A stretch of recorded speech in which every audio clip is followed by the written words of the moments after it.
Bonjour à tous.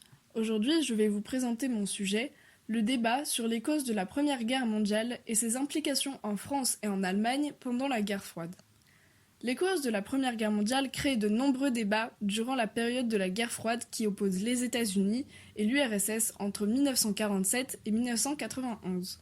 Nous allons étudier ici le cas de la France et celui de l'Allemagne, qui est divisé en deux depuis 1949. L'Allemagne de l'Ouest, la RFA, République fédérale d'Allemagne, et l'Allemagne de l'Est, la RDA, République démocratique d'Allemagne. Il s'agit alors de valider ou non l'article 231 du traité de Versailles, signé en 1919, qui stipule que l'Allemagne reconnaît que l'Allemagne et ses alliés sont responsables, pour les avoir causés, de toutes les pertes et de tous les dommages. Commençons avec le cas de la France. Celle-ci entre dans la guerre froide dès 1949 en se plaçant du côté américain en signant son adhésion à l'OTAN, organisation du traité de l'Atlantique Nord.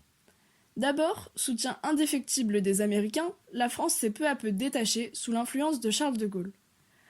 Pendant longtemps, la France désignait les empires allemand et austro-hongrois comme les principaux responsables de la Grande Guerre, comme l'expliquait Pierre Renouvin, historien français spécialiste de l'histoire des relations internationales, dans son livre « Les origines immédiates de la guerre » en 1925. Pendant l'entre-deux-guerres, Jules Isaac, historien français, s'efforce après la Grande Guerre d'en tirer des conséquences.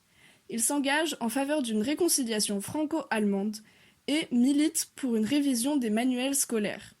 Il insiste alors sur les responsabilités partagées entre les différents pays. Au temps de la guerre froide, les tensions entre la France et l'Allemagne de l'Ouest s'apaisent. En 1963, le chancelier allemand de la RFA, Adenauer, et De Gaulle signent le traité de l'Élysée pour sceller leur réconciliation. Maintenant, voyons le cas de l'Allemagne. Comme je l'ai dit plus tôt, l'Allemagne est donc divisée en deux, la RFA du bloc occidental et la RDA du bloc communiste. Du côté de la RFA, on défend l'Allemagne en essayant de justifier ses actions. On dit dans les manuels scolaires que la Serbie, la Russie et l'Autriche poussaient au conflit, tandis que le Royaume-Uni et l'Allemagne essayaient honnêtement de limiter la guerre. L'Empire allemand a même été jusqu'à accepter une guerre dans les Balkans pour éviter l'élargissement à une guerre mondiale.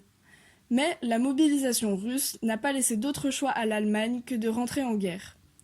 Du côté de la RDA, on prend le point de vue de Marx, qui disait que la Grande Guerre était l'œuvre des puissances capitalistes, du développement économique et de la volonté expansionniste allemande. Les explications de la Première Guerre mondiale ont aussi pour fonction l'appel à la mobilisation dans la guerre froide. La Première Guerre mondiale se transforme ainsi en théâtre de la lutte entre le bien et le mal, entre le socialisme et l'impérialisme. Aussi, comment parler des causes de la Première Guerre mondiale sans évoquer la controverse Fischer ? En 1961, l'historien allemand Fritz Fischer explique dans son livre « Les buts de guerre de l'Allemagne impériale » que les Allemands sont les principaux responsables de la guerre, voire les seuls, car l'Allemagne impériale voulait s'imposer comme une grande puissance mondiale. La Première Guerre mondiale était donc, d'après lui, préméditée par les Allemands. Il explique également qu'il y a une continuité entre la politique allemande de la fin du XIXe siècle avec Guillaume II et les buts de la guerre de 14-18. Affaiblir la France, mettre à distance la Russie, dominer économiquement l'Europe centrale et faire de la Belgique un État vassal.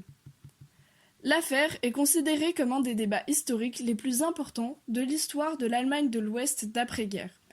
La thèse selon laquelle l'Allemagne serait entrée dans la guerre avec des intentions uniquement défensives y a perdu beaucoup de son crédit. Aujourd'hui, la question passionne encore. Autour de 25 000 livres ont été écrits sur ce sujet et 3 essais majeurs ont été publiés. Plus de 100 ans après le conflit, le débat sur ses origines et sur qui l'a déclenché n'est toujours pas clos.